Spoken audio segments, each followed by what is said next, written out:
একটা সময় ইফতারে কেউ হালিম না খেলেও বর্তমান সময়ে ইফতার আইটেম হিসেবে হালিম খুবই জনপ্রিয়। সারাদিন রোজা রাখার পর ইফতার টেবিলে যদি এক বাটি গরম গরম হালিম থাকে তাহলে সবারই মন ভালো হয়ে যায়।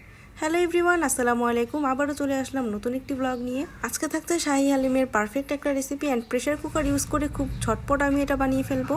প্রথমেই আমি এখানে নিয়ে নিলাম রাঁধুনির হালিম মিক্স। যে কোনো রেডিমিক্স ইউজ করলে আমি অলওয়েজ রাঁধুনির রেডিমিক্সটাকেই প্রেফার করি, কারণ রাঁধুনির প্রত্যেকটা ইনগ্রিডিয়েন্টস আমার কাছে একদম পারফেক্ট মনে হয়। সবগুলো স্পাইসেসের একটা পারফেক্ট ব্লেন্ড থাকে আর স্পাইসেসগুলো অলওয়েজ ফ্রেশ মনে হয়। তো এই হালিম মিক্সের মধ্যে দুইটা প্যাকেট পেয়ে যাবেন, একটা শস্যদানার আর একটা হচ্ছে স্পাইসেসের। তো শস্যদানার প্যাকেটটা আমি খুলে নিলাম। তারপর এই শস্যদানাগুলো আমি একটা বোলের মধ্যে নিয়ে নিলাম। তারপর এখানে ফুটন্ত গরম পানি অ্যাড করছি। তো প্রথমে আমি 1 কাপ ফুটন্ত গরম পানি এখানে দিয়ে দিলাম, আর এটা কিন্তু অবশ্যই নাড়তে থাকতে হবে। তো তারপর আমি আর 1 কাপ পানি দিয়ে দিলাম। তারপর পানিটা দেওয়ার পরে দেখবেন যে হালকা একটু ফুটে পেকে যাচ্ছে, কিন্তু ভয়ের কিছুই নেই, কিছুক্ষণ মিক্স করলে এটা আবার ঠিক হয়ে যাবে। তো আমি আরও 1/2 কাপ ইউজ করলাম। আমি এখানে মোট 2.5 কাপ পরিমাণ ফুটন্ত গরম পানি ইউজ করেছি। তো এটাকে খুব ভালো মতো মিক্স করে নিতে হবে। তারপর এটাকে আমি রেস্টে রেখে দেবো 1 ঘন্টার জন্য। আপনাদের হাতে সময় না থাকলেও অ্যাটলিস্ট আধা ঘন্টার জন্য এটাকে রাখতে হবে রেস্টে, যদিও প্যাকেটে 15 মিনিট লেখা আছে।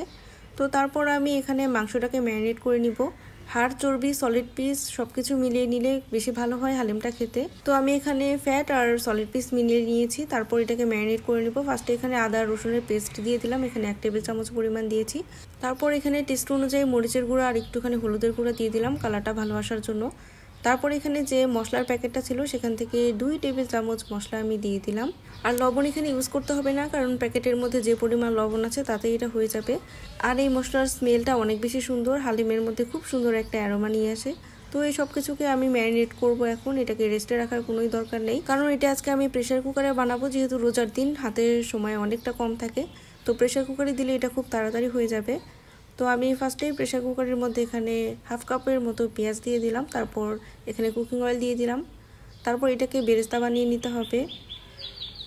তো আমি বেরেস্তার মতো লাল লাল করে এটাকে ভেজে নিয়েছি। তারপর এখানে ম্যারিনেট করা মাংসটাকে দিয়ে দিতে হবে।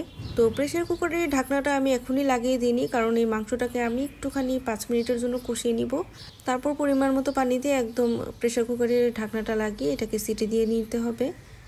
তো মাংসটা কষানো হয়ে গিয়েছে, উপর দিয়ে তেল চলে এসেছে। এখন এখানে পানি দিয়ে দিতে হবে পরিমাণ মতো। তো প্রেশার কুকারে যেহেতু পানিটা কমে যায় না, কিন্তু খুব ভালো মতো সিদ্ধ হয়ে যায়, তাই আমি খুব অল্প পরিমাণ পানি এখানে ইউজ করছি। তো এটা মাংসের পরিমাণ অনুযায়ী ইউজ করতে হবে। তারপর এটাকে ঢাকনা দিয়ে ঢেকে আমি সিটি দিয়ে নিব 3টা সিটি দিলে এই মাংসগুলো খুব ভালো মতো সিদ্ধ হয়ে যাবে। তারপর এগুলোকে আমি একটা প্যানের মধ্যে নিয়ে নিলাম। তারপর যে শস্যদানার মিক্সচারটা আমি রেডি করে রেখেছিলাম সেটাকে এর মধ্যে দিয়ে দিলাম। তারপর খুব ভালো মতো এটাকে মাংসের তেল ঝোলের সাথে মিক্স করে নিব। তো এটা 2 মিনিটের জন্য একটুখানি কষিয়ে নিতে হবে। আর এটা দিয়ে দেওয়ার পরেই দেখবেন যে এটা ঠিক হয়ে গিয়েছে। তবে এই পর্যায়ে এই শস্য দানা বা ডালের জন্য কিন্তু লবণ ইউজ করতে হবে। আমি ইউজ করেছিলাম, বাট এটা দেখানো হয়নি, তাই আমি বলে দিলাম। তো তারপর এখানে ডালটা একটুখানি কষিয়ে নিয়ে এর মধ্যে 4 কাপ পরিমাণ পানি দিতে হবে। অবশ্যই ফুটন্ত গরম পানি এখানে ইউজ করতে হবে। তো পানিটা দিয়ে দেওয়ার পর এটাকে কুক করে নিতে হবে আধা ঘন্টার জন্য। মিডিয়াম টু লোতে এখানে চুলাটা রাখতে হবে।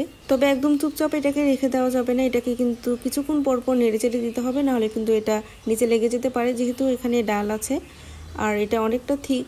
তো বুঝতে পারছেন, এটা নেড়ে চেড়ে না দিলে কিন্তু নিচে লেগে যাবে আর টোটাল হালিমের টেস্টটাই কিন্তু নষ্ট হয়ে যাবে। তারপর চলে আসলাম ঠিক আধা ঘন্টা পর। এই পর্যায়ে আমি এর মধ্যে বেরেস্তা দিয়ে দিব, আর বেরেস্তার পরিমাণটা অবশ্যই বেশি করে দেওয়ার চেষ্টা করবেন, তাতে খুব ভালো একটা স্মেল আসবে।